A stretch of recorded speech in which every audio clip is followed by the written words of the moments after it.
Hello everyone from Geneva, from WHO headquarters, and welcome to this regular press conference on COVID-19.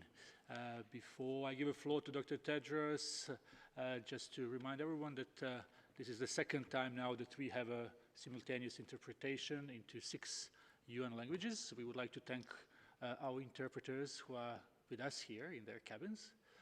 And who will be helping interpret questions that hopefully will come from all over the world. We have tried to promote this new interpretation that we have, so hopefully we will get more journalists from all over the world. I will remind everyone, please, to be short in their questions so we can take as many as possible. I understand that we may have a Portuguese as of Friday, but we will confirm that as well. We have sent you a number of press releases from different WHO offices in the regions, but also in countries. Hopefully that gives you some information about what WHO is doing around the world. Today, Dr. Tedros, Dr. Maria Van Kerkhove, and Dr. Mike Ryan are here with us to answer your questions, but I will give the floor first to Dr. Tedros.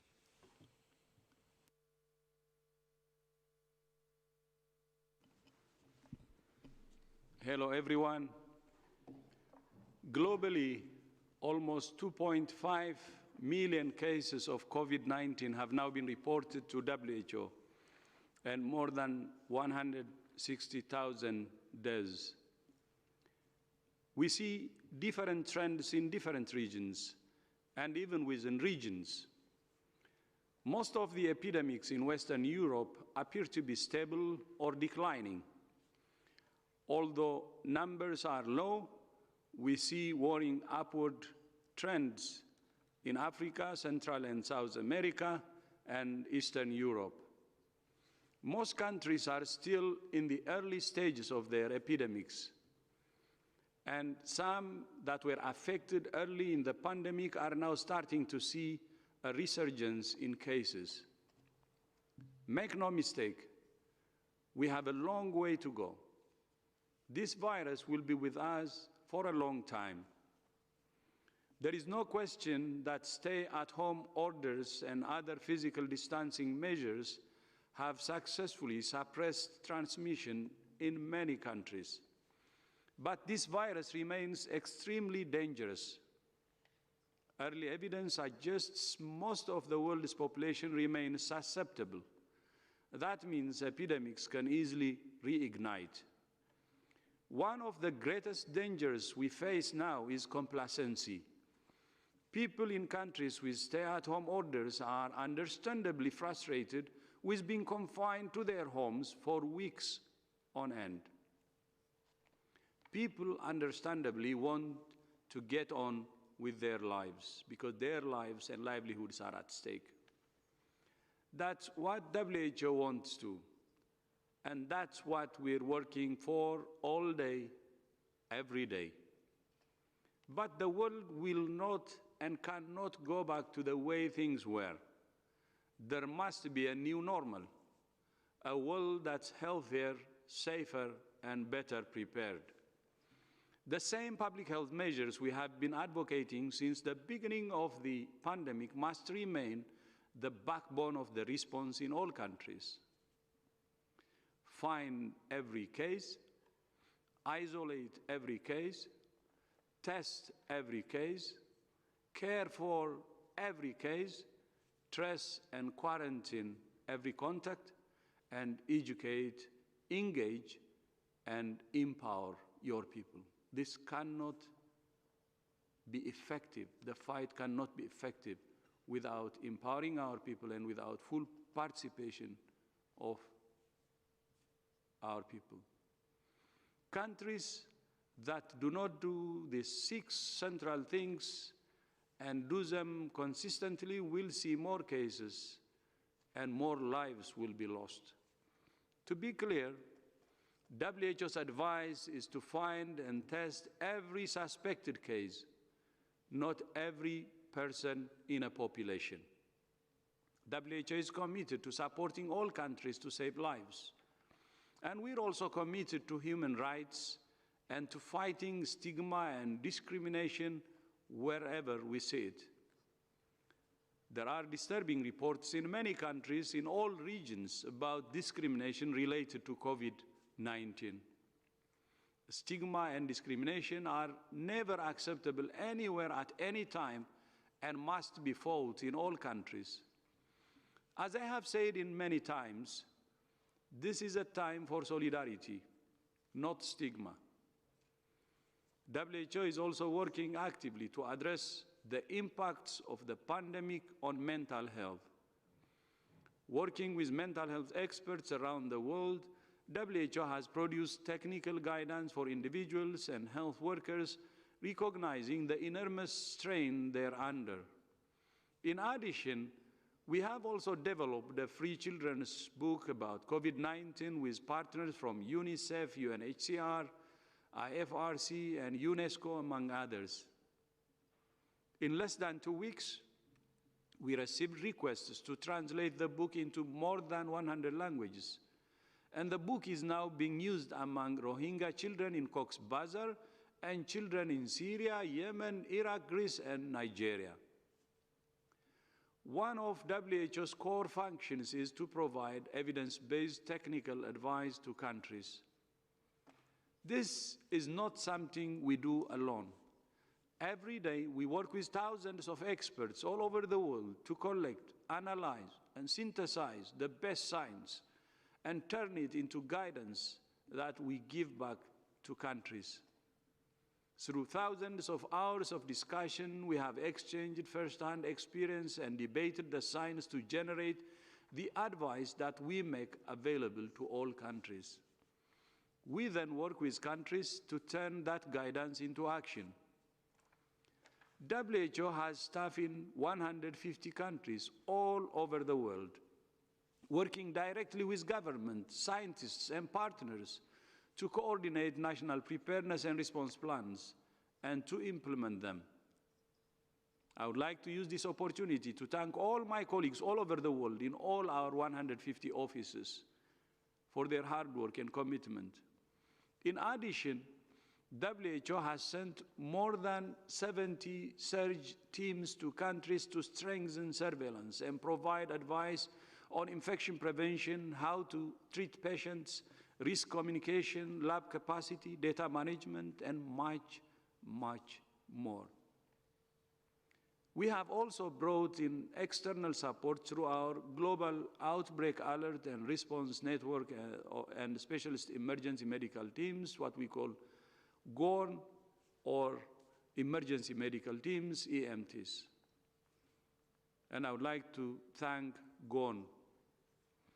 In addition to supporting countries, we also track progress globally among countries that have reported data to WHO. 78% have a preparedness and response plan in place. 76% have surveillance systems in place to detect cases. And 91% have lab testing capacity for COVID-19. But we still see many gaps around the world. Only 66% of countries have a clinical referral system in place to care for COVID-19 patients. Only 48% have a community engagement plan. And only 48% have an infection prevention and control program and standards for water, sanitation, and hygiene in health facilities. In other words, there are still many gaps in the world's defenses, and no single country has everything in place. WHO will continue working with countries and the international community to close these gaps and build sustainable capacities for now and the future. But we are not alone. We work with partners all over the world to harness their expertise and networks. Earlier this week, WHO and the International Telecommunication Union announced that we're partnering with telecommunications companies to reach people directly on their mobile phones with text messages about COVID-19. This will help reach half of the world's population that doesn't have internet access starting in the Asia-Pacific region and then rolling out globally. We're calling on all telecommunications companies globally to join this initiative to help unleash the power of communication technology to save lives. We also issued a call with the World Trade Organization, calling on countries to ensure the normal cross-border flow of vital medical supplies and other goods and services, and to resolve unnecessary disruptions to global supply chains. We need to ensure these products reach those in need quickly, and we emphasize the importance of regulatory cooperation and international standards. Finally, with the holy month of Ramadan starting tomorrow, I would like to wish all Muslims around the world Ramadan Kareem. This is a season of reflection and community, an opportunity for kindness and solidarity. Earlier today, I spoke to health ministers from across Eastern Mediterranean region. I assured them that we will stand in solidarity with them, as we will stand with all countries.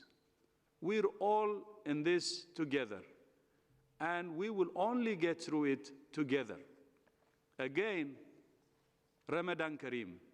Shukran jazilan.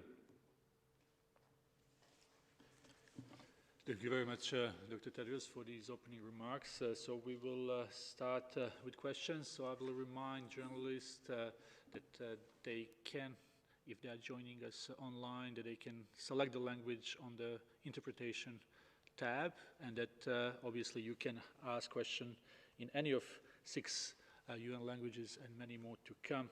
So maybe we will start now with Dakar, with Senegal. Réveil Dakar, and that's Tierno. Can you hear us, please?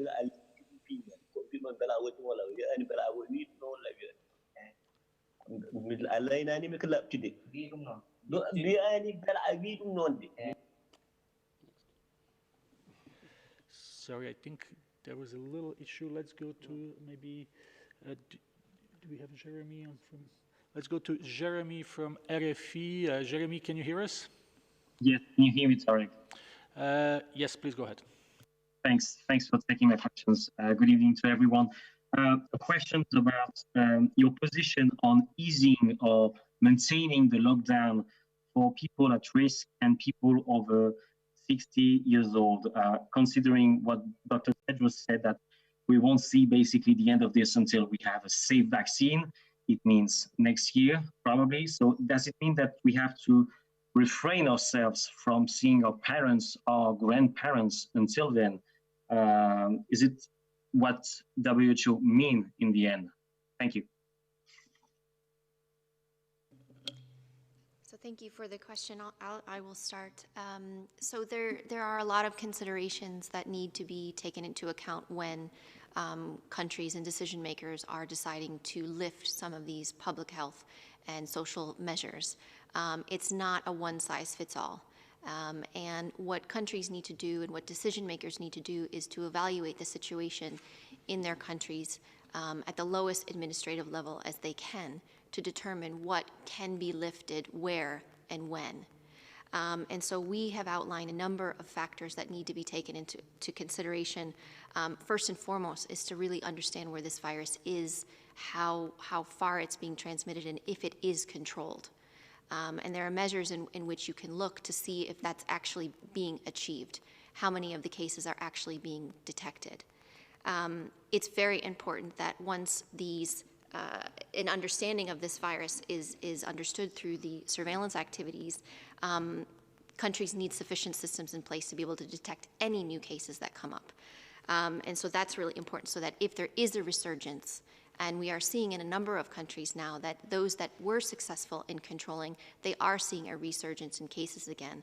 And that's because a large proportion of the population does remain susceptible. And so there are a number of additional factors that we've outlined that need to be taken into consideration, but it doesn't mean that you won't see your families for long periods of time. There may be situations in which these measures can be lifted, but it will have to be done in a controlled way. It doesn't mean that you can't see your family members through social media and through other kinds of communication, but I realize that's absolutely not the same as being able to give them a hug. And so there isn't a one-size-fits-all.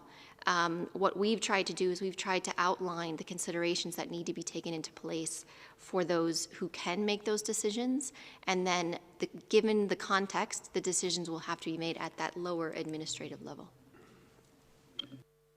And if I could add, I think your question referred specifically to older persons living in society, and each society is structured in different ways. In many societies, older people live in generational families and are continuing to do so, and families are doing their best to protect them. What we've seen in the context of Europe and North America, though, are very intense series of individual outbreaks inside long-term care facilities, which have been quite devastating. And the risk of such events occurring into the future, as long as the virus is here, there's always an opportunity for that to happen. But at the same time, it is very difficult to reduce that risk to zero. So I think each country is going to have to look at how can we minimize the risk of bringing disease into such a setting. And there are lots of measures that can be done to minimize that risk. And even more importantly, how are we going to pick up a signal that something has gone wrong, that there may be a case in that situation, and how do we rapidly shut that down and deal with that very effectively? And that's going to be that. So both the risk reduction and the risk response, the response to an event if it occurs. I'm sure there are many, many, many older people living in long-term care facilities who, at the best of times, are lonely, and for the last number of weeks has been a terrible ordeal for them, both to be further isolated, but also with the constant threat of potentially becoming sick with this disease. As the disease dies down or comes under control at community level, then the risks obviously reduce for those long-term care facilities. But the consequence of disease getting into those facilities, I think, is clear and stark. So how do we protect and shield our oldest and wisest and most precious members of our society, while at the same time not entirely cutting them off from the very things that makes us human, and that's our ability to be part of a community. And these are trade-offs that are very difficult to manage. My own view is that the risks can be managed. They need to be recognized, then managed.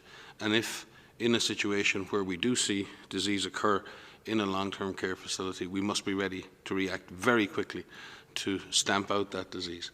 It's also important that carers in these facilities have adequate training, that there's an adequate design in facilities, there's adequate staffing in facilities, and that we look again at the support, design, and environment that we offer for our older citizens, and that those environments are made not only more comfortable and more human, but also safer. And I believe that can be achieved, and I believe there are lots of ideas on how that can be done. So I think we need to maybe also look at the model of the way in which we're providing care and support for our older citizens. So there's a lot to be done, but I do think it's a major issue. I think if you look around Europe now, and in North America and Canada, a large proportion of the intense disease transmission is actually concentrated in long-term care facilities, which is in itself a tragedy, and it's also a challenge. Thank you very much. Next question is from our friend, Geneva-based reporter Moussa Assi. Moussa, can you hear us, please? Oui, je vous entends bien. Bonjour tout le monde. Ma question concernant les pays qui continuent à rapatrier leurs citoyens, est-ce qu'il y a des programmes aussi pour continuer ces rapatriements jusqu'à des mois à venir? Est-ce que vous les encouragez à continuer ça, ou bien vous croyez qu'on est peut-être arriver au point de terminer avec ces virus et par conséquent, il ne faut pas continuer. Merci beaucoup. Thank you very much. Moussa, the question is about repatriation of nationals that is taking place. I think there are a number of countries around the world who've been repatriating students and other citizens from different countries around the world. And again, we commend the efforts countries are making to protect their citizens, the first duty of government. But at the same time, we have to now look to the future. And when we talk about opening up and reducing lockdowns, there's also the question of how people begin to move internationally. A lot of the discussion up to now is how do we create the possibility of movement within countries. Obviously, the need to move between countries is going to become more and more an issue and more of a challenge. So I think the issue of moving citizens home or just getting people back into international travel is going to have to be approached carefully, and it's going to have to be done, I would suspect, first at sub-regional level. I think already countries with borders with each other are beginning to come to arrangements of how people can move between countries. I think we're seeing that already in the likes of the European Union. I think we're seeing that between ASEAN countries and others. And countries are looking at how we can re-establish links and movement between our countries. Some of that will be based on, I think, risk equalization and response equalization, where countries have a similar control of the disease and where countries have confidence in the measures being implemented in the other country, then in effect the risks are equalized and the movement of people between those areas, in a sense, doesn't add risk to the other country. Where there's a differential in transmission and where their disease is under control in one country and maybe out of control in another, then countries will have to look at how they manage travel from those countries, and that would include their own citizens. So I think a lot of the initial work that's going on is at sub-regional or regional level, and then opening up global travel, again, is going to require careful risk management, adjustments by everyone. We've said it, I think everyone is saying it, the new normal. I mean, society, until we have longer-term solutions for this and until we understand this virus better and its transmission and whether it will come back in a more damaging way even, we have to be very prudent. But I believe, again, these risks are manageable because if, as the Director General has said many times, countries have in place the 6 elements of detection, testing, isolation, quarantine, care, and educated communities, then I believe those ingredients can bring, and if every country is implementing a similar strategy, and if every country gets to a point where the disease is under control, then the risks between countries become more equalized, and the movement of people then can be easier. And I think there's a lot of discussion on that, and WHO will be very pleased to bring countries together. We're already convening countries at regional level to discuss these matters. I know the Director General spoke with ministers in the Eastern Mediterranean region today. There have been a whole series of different engagements from our regional directors and others over the last couple of weeks. So we will continue to work with countries to support them in trying to find ways to create and sustain movement both within and between countries in the coming weeks and months. Thank you very much, Dr. Ryan. Next question comes from Christophe from Rwanda. Christophe, can you hear us? I think we lost Christophe. Then we will go to Savio Rodriguez from Goa Chronicle from India. Savio, can you hear us? Yes, I can hear you. Can you hear me? Yes, please go ahead. Okay, my question is to Dr. Tedros, and it's a very simple question. The question is, if he had an opportunity to rewind back the last couple of weeks where we've been going through the coronavirus pandemic and certain decisions that were taken by the World Health Organization, would he have called the coronavirus a pandemic earlier? is my question. If he had the opportunity to rewind and go back, would WHO have called the pandemic earlier than it did much later?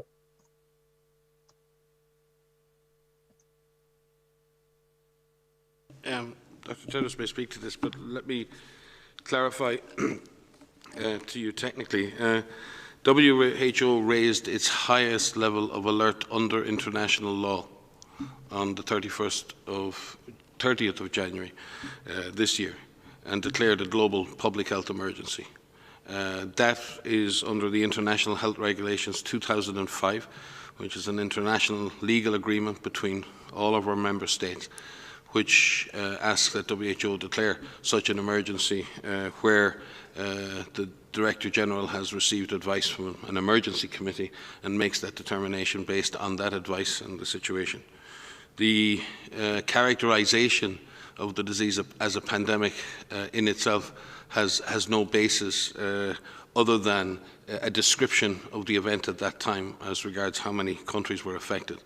The global public health emergency was declared on the 30th of January, and that is the highest level of alert that WHO can declare. If I may add, I think, there will be plenty of time to look backwards, and one of the things we've been trying to do is look at what countries are doing. We go into these deep dives on certain countries to evaluate how measures have been put in place, and we've seen some really good ones recently. You've heard us talk a lot about China, you've heard us talk a lot about Korea and Singapore and Germany, and we have now more and more countries in different regions that have highlighted what they're doing. For example, in Africa, we're seeing a number of countries who are still seeing imported cases. So they haven't reached a point in time where the disease has really taken off and they've reached that exponential growth, where it's growing very, very rapidly. And in many countries, what they've done is they've implemented some of these public health measures and social measures they've put in place when they've had less than 100 cases in each country. And in doing so, they've been able to slow it down. They've been able to slow down that transmission. And importantly, once those measures were in place, which are difficult, which have societal impacts, which have economic impacts, which have personal impacts, it slowed down transmission of the virus, and that time has been used very, very wisely. What we're seeing is in a number of countries, they are doing everything that they can to ramp up testing. So building on existing systems that they have, whether it's national influenza centers that exist. And we're working very hard through our regional offices to ensure that countries have those tests in hand to be able to detect cases. We've seen a lot of efforts across the globe, and in the countries I'm talking about in particular, to sensitize the communities, to empower the communities, to say this is what we can expect, this is what we need to do. This is what you need to do as an individual and in your families, and this is what we need to do as a government. We've seen improved efforts to strengthen surveillance. So whether this is making sure that there is a workforce in place, so actual individuals who can go out and find cases, whether these are people who could do contact tracing, and whether it improves the workforce within healthcare facilities. We have someone online that we can't identify, and who so I think it's okay now. Sorry for this. That's okay. It sounds like some people have kids at home. So just to say that this time is being used wisely to build up that workforce, to identify where those cases are, to find the contact tracers, and also to ready the hospital systems. So not only building facilities or identifying locations where non-traditional places where mild patients may be treated, getting those beds ready, making sure those supplies are purchased, are acquired, training healthcare professionals in infection prevention and control and clinical care. I think what we're seeing is many countries are using this time to really build that infrastructure, that public health infrastructure and the hospital systems in place to get ready for when those cases do come. So I think that message has reached many, and that's been our message from the beginning, and we will keep saying that because this is what works. So even in countries that are now seeing a resurgence in cases, they're coming back to this again. How do we find every case? How do we test all of the suspect cases? How do we care for all of them appropriately? And how do we trace and quarantine all of the contacts and keep our community engaged? Yeah, thank you. I would like to add to that. I think my colleagues have already said, based on the IHR 2005, what is expected from WHO is declaring the public health emergency of international concern as early as possible, based on the factors. And as Mike said, the highest emergency as far as international health regulation is concerned was declared on January 30th. And during that time, as Maria said, there were less than 100 cases. And to be specific, 82 confirmed cases on January 30. Outside of China. Outside of China. Outside China. Of course, in China, we had more cases, but outside China, we had only 82 cases. And most of these cases were actually in the neighborhood. And most of them, since they're in the neighborhood, the rest of the world is still reporting no cases. We had few in Europe, and I can read that for you, what was reported from Europe. We had 5 from France, 1 from Finland, 4 from Germany. That makes it 9. 10 actually. 10 cases in Europe when we declared global emergency. In Africa, we didn't have any case. In United Arab Emirates, from the Middle East, United Arab Emirates had 4 cases. So you can see it for yourself. We triggered the highest level of emergency when the rest of the world had only 82 cases and no deaths. And then to add to that, global emergency is discussed among experts. It's not just one director general who just comes out and declares. We have experts representing all over the whole world coming together as experts and discussing. And they met on 23rd January. They couldn't agree, they were divided. Then, of course, they continued for a second day. Still, they couldn't divide it. They couldn't agree. Of course, they agreed to meet in 6-7 days and then met for a second time on January 30 when they, based on the criteria we have, they were convinced that the criteria is met to declare this global emergency. So I want to be clear again. The most important thing which is expected as a declaration from WHO is the global emergency declaration on January 30. And that was declared based on experts' opinion that was drawn from all over the world, who used the criteria to recommend to me that this is already a global emergency, and that consensus led to a declaration of global emergency from WHO, which I announced myself. So looking back, I think we declared the emergency at the right time, and when the world had enough time to respond, when the rest of the world had enough time to respond. I repeat again, there were only 82 cases and no deaths. That was enough to cut it from the bud. Enough. That was January 30. And this is more than 2 months and 21 days ago, close to 3 months now. Thank you.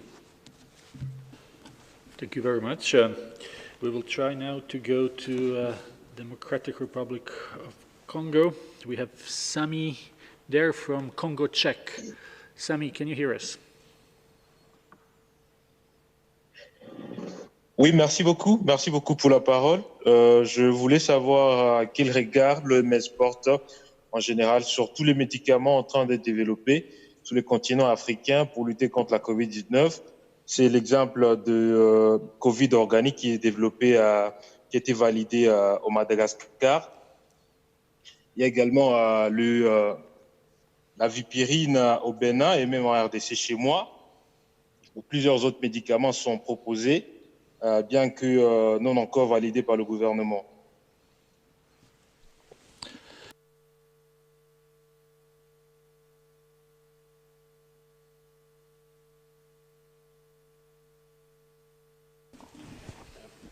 If I can begin, we really welcome all of the innovation we've seen around the world in both repurposing older drugs or drugs that are used for other indications and putting them into trials to see what impact they will have on COVID-19.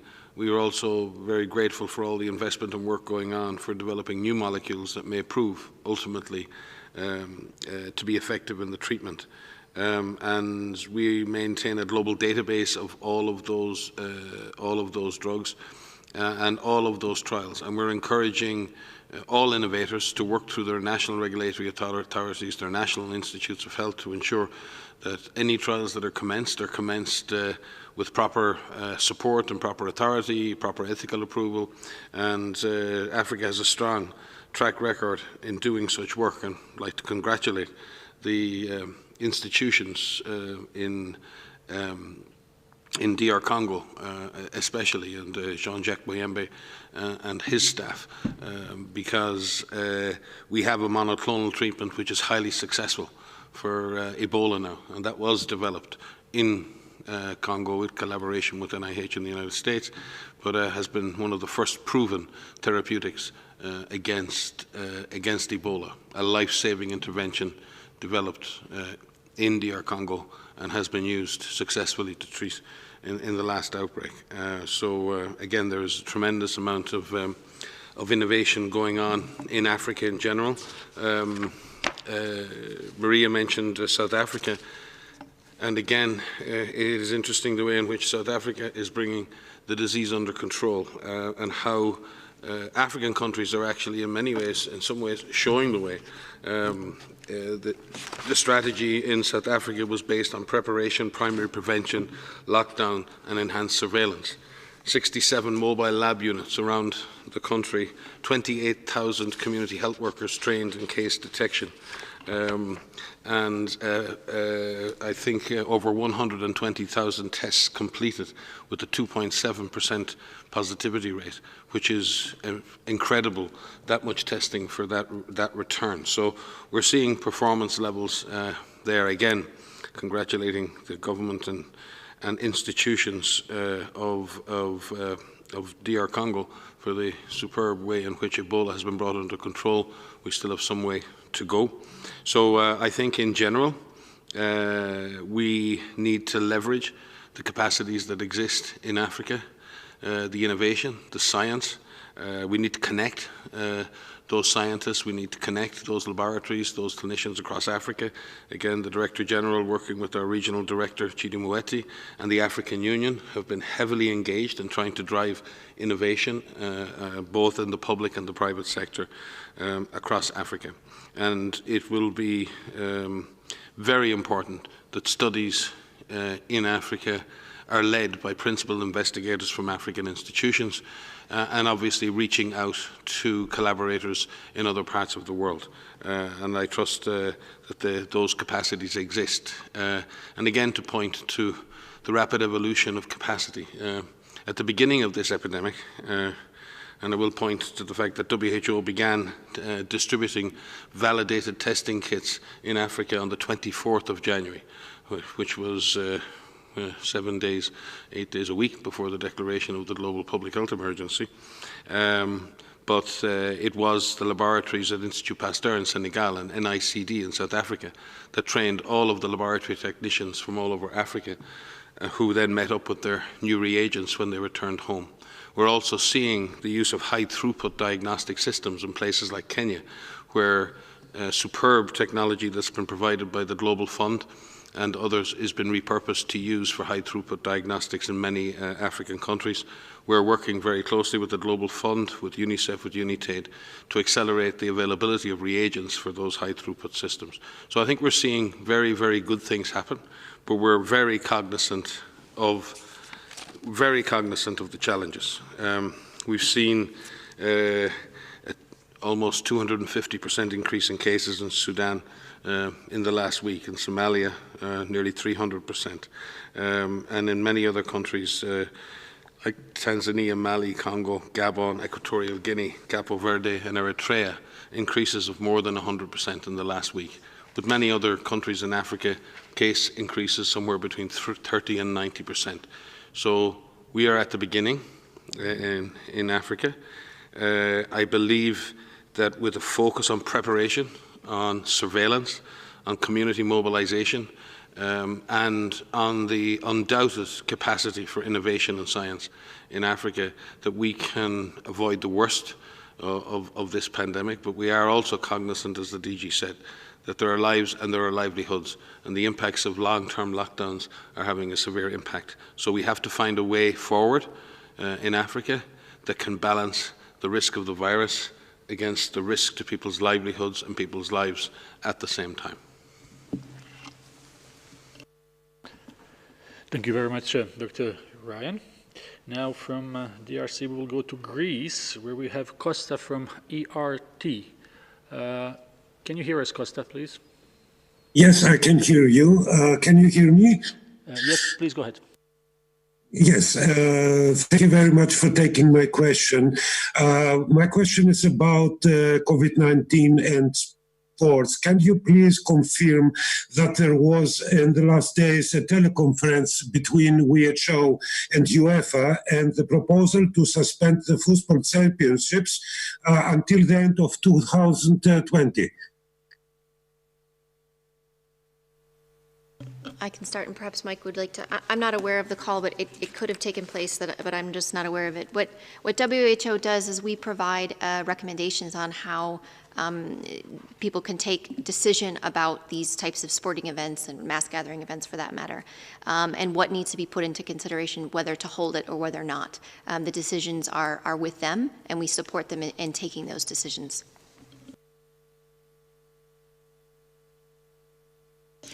Now we will follow up, as I'm not aware that there was any specific call, but we do all the time engage with organisers of major events, and we've been doing so with the International Olympic Council, with FIFA, with many others. So we've been engaged with religious organisations and so many more. And those engagements are frequent and are happening at different levels of our organisation. I think UEFA is a European institution, so we'll check with our European office. What's most important in this, in terms of sporting events and others, is sporting events, especially large sporting events, representing themselves mass gatherings. And bringing those types of events back online is going to require some very, very careful planning. We've got a lot of sports fans here in WHO, and we miss our sport too. But we all want to be safe.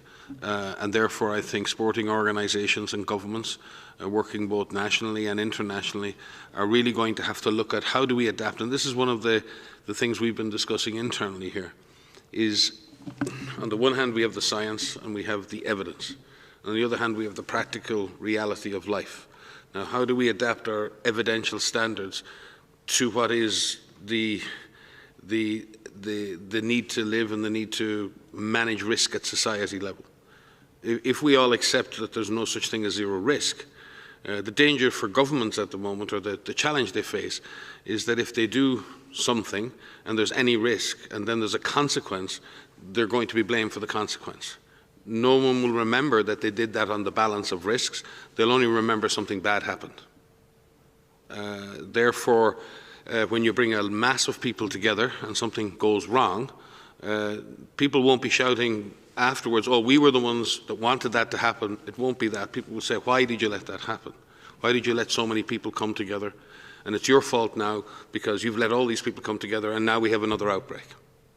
So what we have to do is come to a new contract, a new social contract that allows governments and communities to engage, to co-manage the risks and say, okay, what risks are we prepared to accept, manage, reduce? So can we look at the real risks? Can we work together to reduce those risks to a minimum that's acceptable? Can we have in place a means then to manage something if it does happen? And then can we do that on a no-fault basis? Can we do that on the basis that we've all agreed that this is the best thing to do? Because you're never going to reach a point where there's absolute scientific evidence that it's safe to bring 10 people together, or 20, or 30, or 40, or 60, or 200, or 2,000, or 20,000, or 200,000. What we know is large numbers of people gathered together in close quarters in the presence of the virus will result in amplification of the disease. Best evidence would suggest that the physical distancing of people is very effective in reducing the risk of that spread. Where you then compress that distance to almost nothing, then you have to accept that the risk increases. Because if the basis of risk reduction is to physically distance people, then pushing people back into very close contact by extension says the risk will increase. But at the same time, people want to get back to normal life. So I think this is going to be, it needs to be a carefully discussed process. It will be driven by science, but it also has to have an element of practicality about it as well. I'm sorry to not be as precise as you may want me to be, but these are considerations that really have to be considered at a societal level, and it has to be based, yes, on evidence, but it also has to have a practical consideration as to how do you adapt science and evidence to the reality of living lives. Thank you very much. We will now go to Argentina. We have Valeria from Radio CNN Argentina. Valeria, can you hear us? Oh, hello. Are you listening to me? Yes, please go ahead. Hello. I would like to know what do you think about the evolution of the pandemic in South America? Thank you.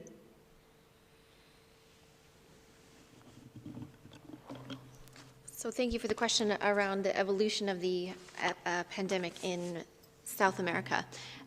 So what we are seeing is, I have to look at all of my numbers, is that there's increasing trends in terms of case numbers in a number of countries in Central and South America. And of course, this is a worry, because what we are seeing is that once the virus has an opportunity to take hold and to really transmit between people, if measures are not in place, then it can take off very, very quickly. And you can see doubling times of 3 to 4 days, which is incredibly rapid. And so what we need to see happen in South America, and what we are seeing that is happening in South America, is that all of these measures we've been talking about, so getting these laboratories to be able to identify cases, making sure that the surveillance systems are in place and the workforce is in place to be able to detect those cases. We've seen in a number of countries that public health measures and social measures have been put in place with some stay-at-home orders, and that is buying some time. But again, as I said earlier, it's important that we use that time wisely. There is very strong commitment by governments to have an all of society, all of population approach to engage populations, to bring them along, to be able to inform them and to seek input back. And that's really important. We're seeing the trajectory of this pandemic, the trajectory of this outbreak in every country depends on how each country reacts.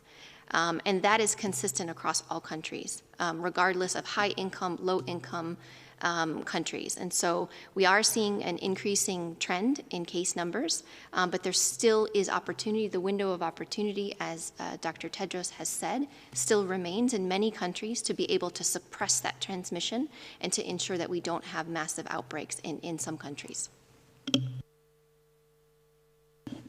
Thank you very much, Dr. Van Kerkhove. Next question, we have Priti Patniak from the New Humanitarian. Priti, can you hear us? Yes. Can you hear me? Yes, please go ahead. Yes, my question was for Dr. Tedros or Dr. Ryan. I wanted to find out, all the considerations that organizations like WHO and its partners take with respect to diverting funding or putting on hold activities that are meant for addressing other infectious diseases and having to take a call vis-a-vis their fight against COVID. What are some of the considerations, if you could speak about it briefly? Hi, Priti. I think all countries face this same issue. A major emergency, number one, it diverts attention, it diverts time. And it can divert resources as well as you focus on what is most urgent and most dangerous. But the Director General may speak on this, but there are essential health services that are in place, core immunisation services, services to refugees and to displaced populations, TB, HIV services. As Maria says so many times, women are still giving birth all over the world and need safe antenatal and delivery services. So this is something that needs to be preserved, these core essential health services, and it's really important that countries try to do that. We have a whole team here and across the world that is dealing with sustaining essential health services, led by Ed Kelly and with regional counterparts, and we take that very seriously. The UN has been working very diligently over the last number of weeks under the leadership of Robert Piper in New York, looking at this across the system in sustaining essential services across all of society, with health services at the centre. And I believe there will be a major release of information and publication on that over the weekend or early next week. But we've been working very much with them on that. Certainly in our area of emergencies, the conflict in Syria, the conflict in Iraq, the conflict in Yemen still exist. The fragilities in Somalia, in South Sudan, in the Sahel still exist. And our teams on the ground continue to work with governments on them. They haven't gone away, and they won't go away, unfortunately. And therefore we continue to be focused on dealing with COVID-19 as well as doing the other things that we do. And we have major programs in all of these areas. The other concerns will be that we have a major yellow fever threat in parts of East Africa that must be managed. We obviously have always the threat of cholera and other epidemic-prone diseases. As you've seen, we've had the resurgence of Ebola in DR Congo. So we need to keep an eye, and we have one of the things we've done here in Geneva. We have a completely separated team who are doing nothing else but managing epidemic intelligence, verification and response for other epidemic-prone diseases and emergencies, and we've isolated that team to only work on that so that we don't miss things. And equally the same on the humanitarian front. And Dr. Ibrahima Sosé Fall, our Assistant Director General on the emergency response, is dedicating almost all of his time to leading on the humanitarian front and co-chairs the IASC Committee on COVID-19 and sustaining humanitarian response with Mark Lowcock. So we've done our best to try and preserve our services and our support to countries across all of these areas, but I have to admit that is not easy in the context of the resource constraints we face in continuing those programs. Thank you very much, Dr. Ryan. Now we go to Jerry from Guyana Catholic Standard. Jerry, can you hear us? Yes, I can hear you. Can you hear me? Yes, please go ahead. Hi, good morning. Good morning. My question is, there's a lot going on in my country especially, and around the world. People are not really aware and serious about this stuff because, as you know, religious gatherings are going on. And secondly, some protest against lockdown. Is it the responsibility of the individual countries, or WHO can have some serious sanctions against some countries who are not following the rules? Thank you. DG, we may wish to speak to this. We have no, we're a secretariat of 194 member states. We have no legal authority over any sovereign nation on this planet whatsoever. Under the IHR, we have certain powers that are allowed to us by the member states to seek verification of outbreaks, to publish information regarding those events. We have no right to enter countries without permission or without discussion, and we have no rights of enforcement of any kind when it comes to health implementation. However, we have science, evidence, and the normative role we play, the mandate we have to establish global standards and to give strong advice to countries regarding what are rational public health measures. What we can do is lay out what we believe to be the rational strategies to respond to disease. As we did in January in the case of COVID, we talked about comprehensive strategies, we talked about case finding, we talked about testing, we talked about contact tracing, we talked about community empowerment, we talked about implementing both containment and mitigation strategies at the same time. We spoke about what was needed to suppress and control this disease. We spoke to that again and again and again. And in doing that, many countries picked up and implemented those kinds of measures.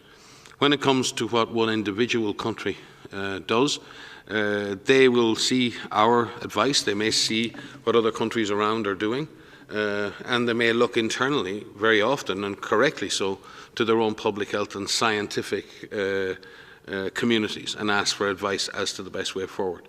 And you'll see that many of the countries that have responded very well to this have relied heavily and worked very closely with their scientific and public health communities and worked hand in hand, politicians working hand in hand, listening to and implementing science-based policy.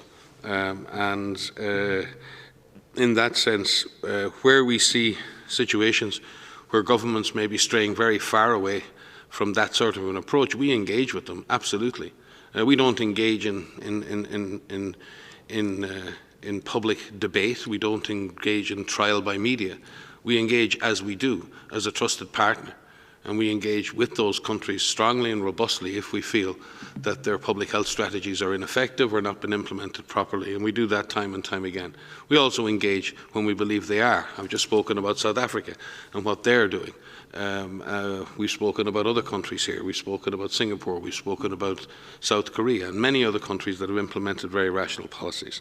So I think the power that we have is the power to persuade, and persuade through science, persuade through evidence, persuade by demonstrating what other countries are doing and showcasing good examples of good practice. Beyond that, WHO has no power to enforce, no power to put any form of pressure on a country to change what is their sovereign will.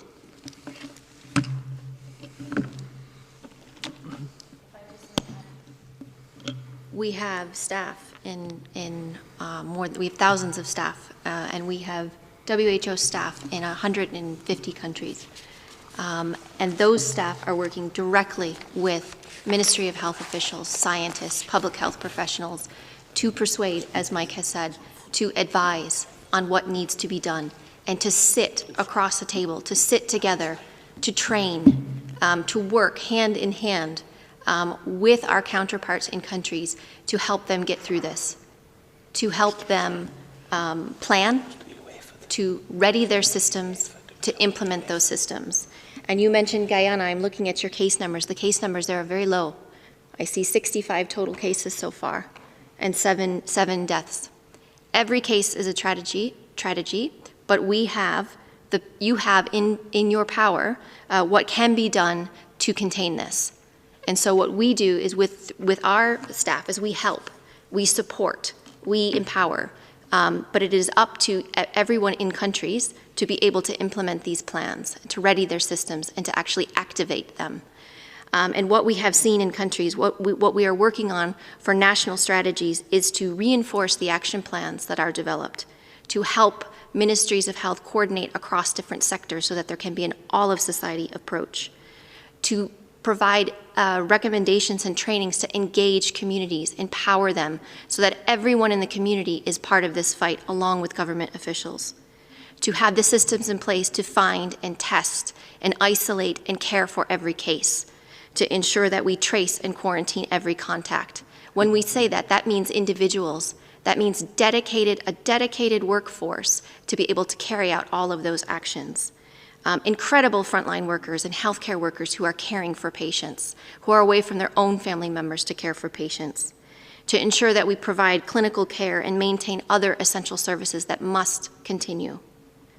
And we support countries in adapting those strategies as the situation changes. So when cases, before we've talked about the different transmission scenarios, countries that have no cases, that have their first cases, that have clusters of cases, and that have community transmission. So as countries move through those different scenarios, as intensity increases, but in addition to that, as intensity decreases, how do we support countries in adapting those strategies so that they can make sure that they're continuing to suppress transmission and control these outbreaks? So there's a lot that we're doing on a daily basis, but it's through that support and it's through that direct engagement that we have through our country offices and our regional offices to be able to do that. Thank you very much. Next question will come.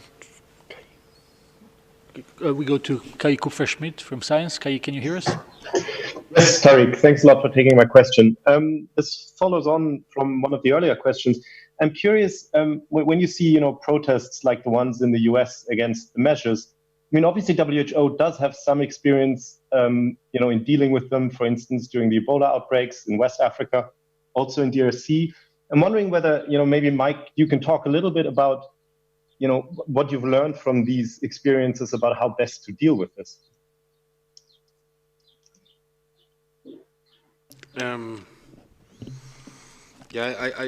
Thanks, Kai. I think, all situations are different and all societies are different. And but I've said it many times in the past. One of the keys to epidemic control or emergency management in general is the level of trust between citizens and government. It's a hugely important investment in the bank of emergency response.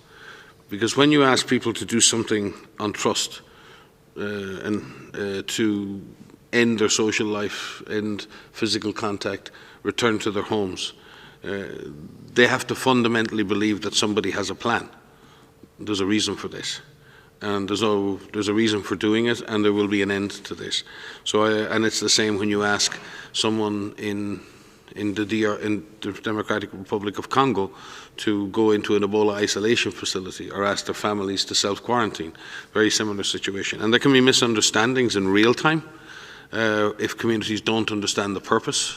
But also, and we've seen this in Congo, where communities can be gamed and have been, in many cases in my experience, there are what are genuine community concerns, if not properly addressed, can lead to tension and lead to misunderstanding and often to negative reactions, which are counterproductive to the control of the epidemic.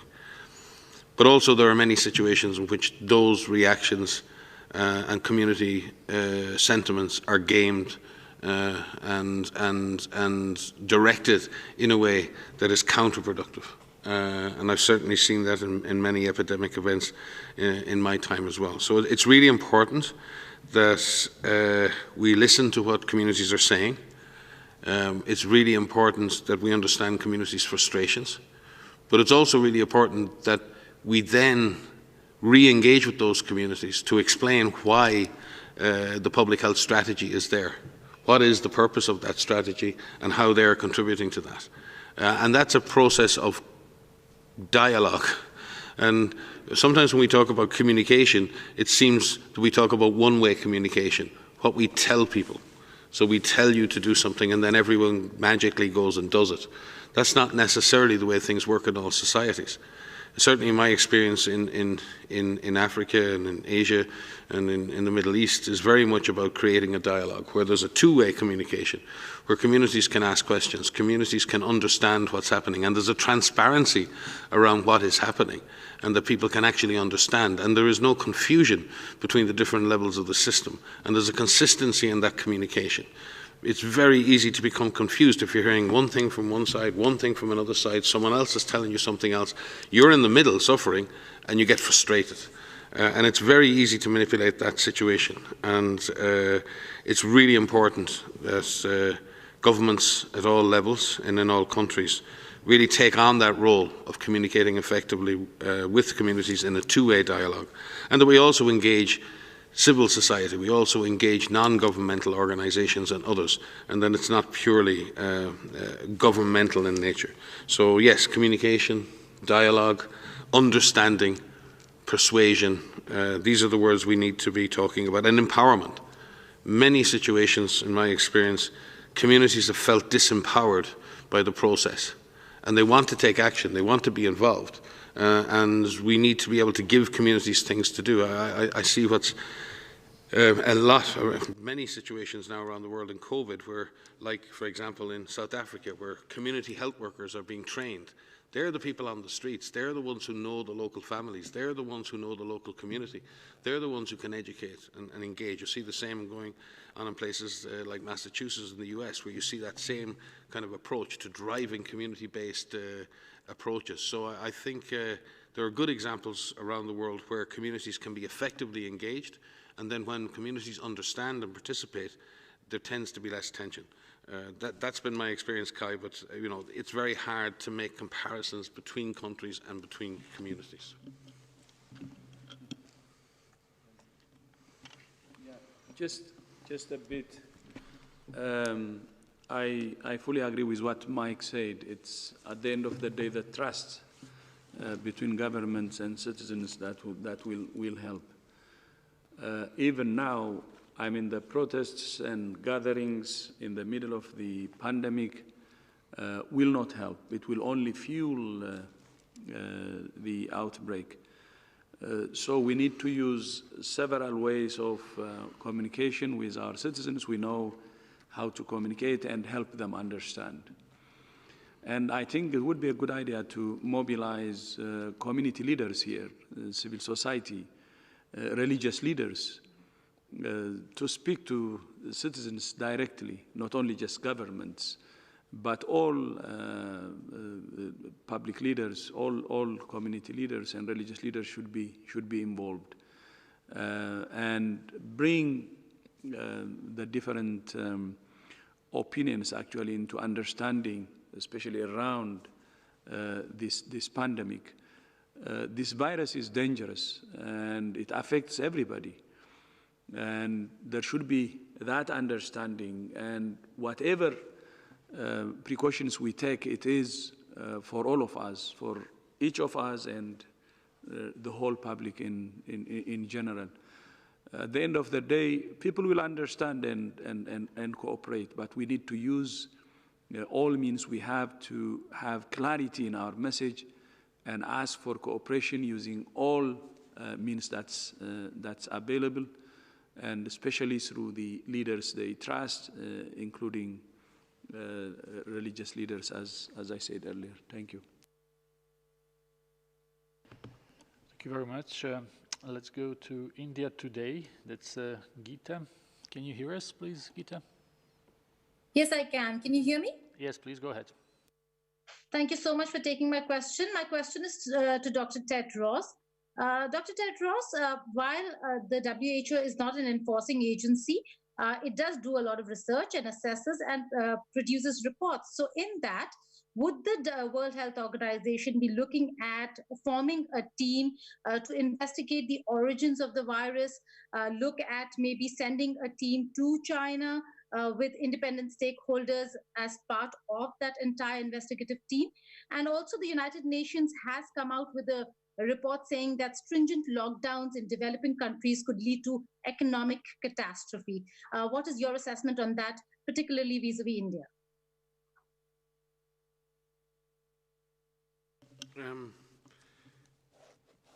I think it's very, very important that we understand the animal origins of this disease, not least because it's clear the animal-human species barrier has been breached once. It can be breached again, and we need to understand where that has come from, what are the factors that have led to that, and how that can be prevented in future. So that's good public health, that's good science.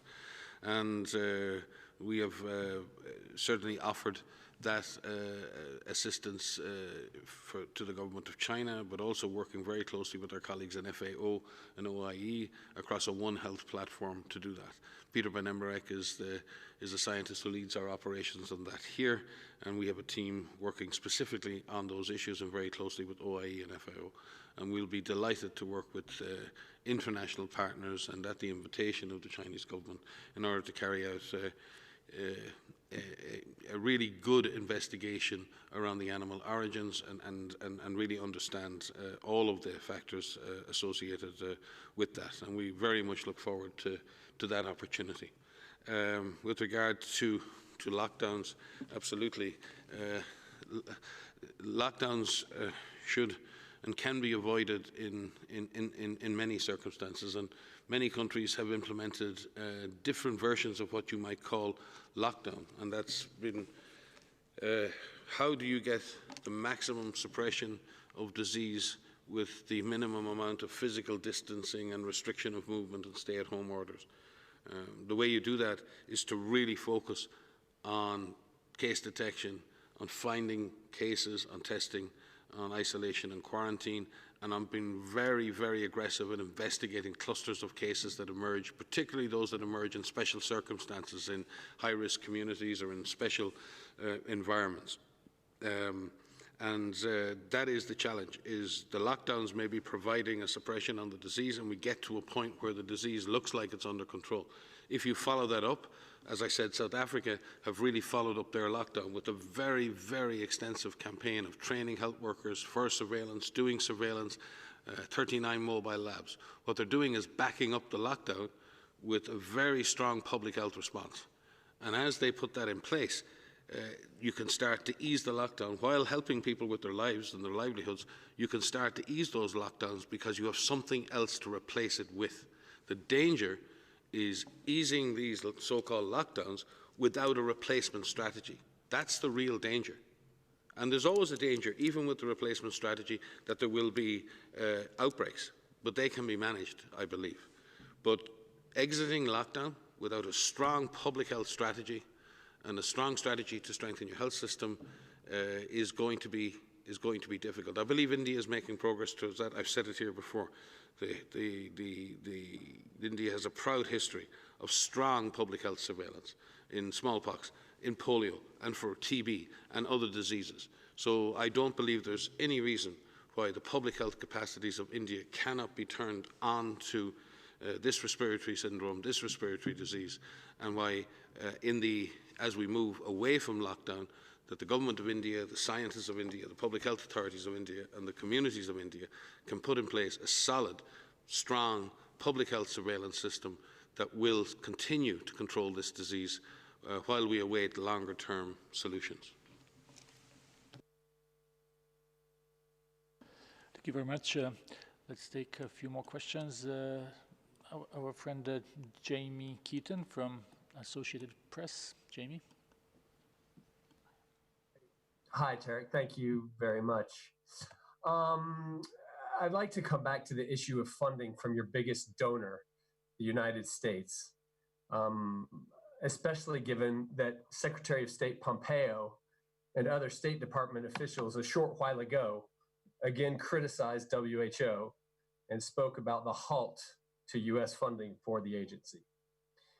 Yesterday, a WHO spokeswoman told us reporters here in Geneva that 81% of the WHO's $5.8 billion budget for this year and next is funded from donors already, including $1 billion for emergencies.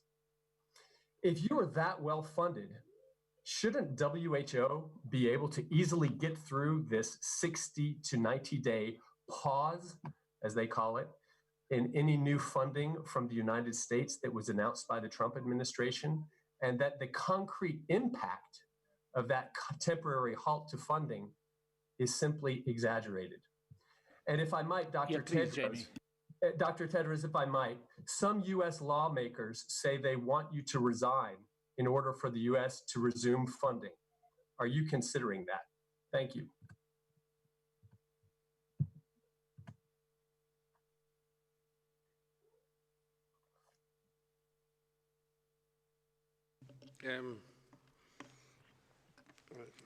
Hi, Jamie. I don't think you've seen me doing too much complaining. I'm way too busy getting on with putting teams all over the world, quite frankly.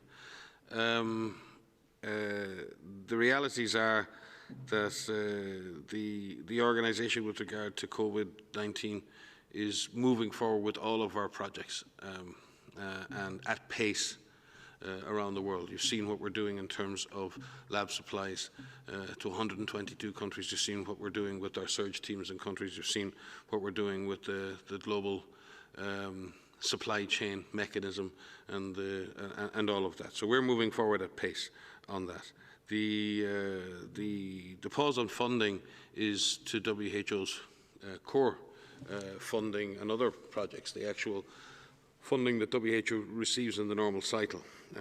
And I believe about 1/4 of that funding is core, and about 4/5 of that funding from the US is for specific areas, and the DG may wish to detail that, for immunizing children, for eradicating polio, and for some of the essential health services and trauma management in some of the most vulnerable populations in the world. And I've been on the phone in the last few days talking to colleagues in Syria, talking to colleagues in Iraq and other countries, not seeing how we deal with the impact of a loss of funding there on COVID, but how we actually deal with the fact that much of that funding that certainly comes to my program, and it's very, very welcome, and we have a huge relationship operationally, technically and financially with the USA, and we're very grateful for that relationship.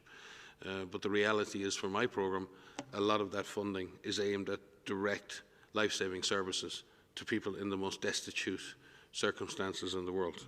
That's really what I regret, and like yourself, I very much hope, as you say, that this is a 60-day stay on funding.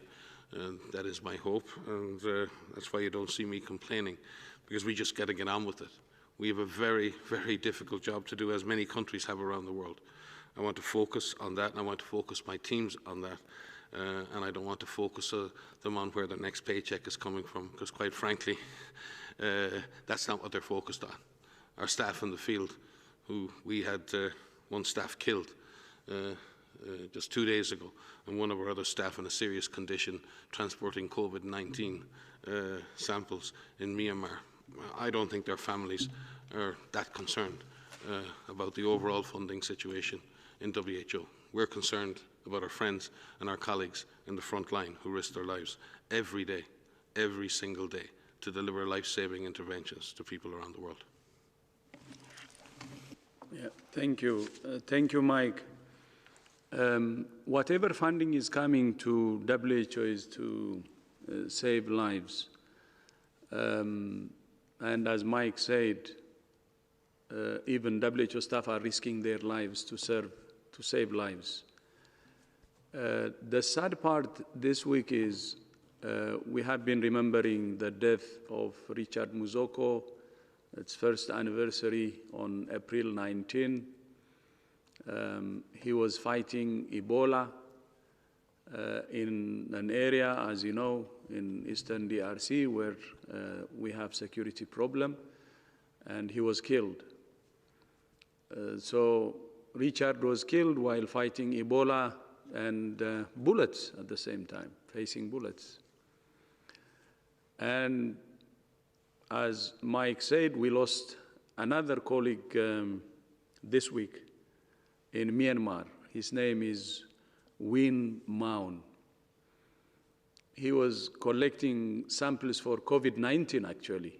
They were traveling to collect COVID-19 samples when they were attacked, and one of them wounded and the other one killed. So whatever penny comes to WHO is for a very, very important mission. And one thing we would like to assure to the world is that we will work day and night, and we will not be deterred by any attack. And as our colleagues actually say, attacks like this that even killed our colleagues only strengthens our resolve. So I'd like to assure the world that although we're mourning, that's a one year anniversary of a colleague we lost and another one yesterday, but that will only strengthen our resolve.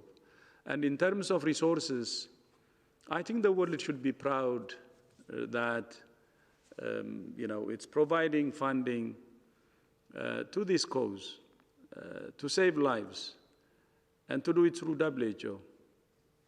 WHO staff prepared to risk even our lives to save others. When it comes to the US has been supporting WHO, and it's #1 donor, and we value that, we appreciate that. As you know, I come from Ethiopia, and I have seen firsthand at the country level the funding from the US making a big, big difference. Take PEPFAR, not only saving lives, but at the same time building the system, the health system. In Ethiopia, I was Minister of Health for 8 years, and the primary health care, the health extension program that's known globally, was built by and large from US funding. And not only am I a living witness to appreciate the US support at the country level, but as a Director General, also a living witness to appreciate the support that the US gives and provides. And I hope US believes that this is an important investment, not just to help others, but for the US to stay safe also. For US to remain safe, the investment in other countries is very important. It's not just important for other countries, it is important for other countries that US supports, but at the same time, it's important for the US itself.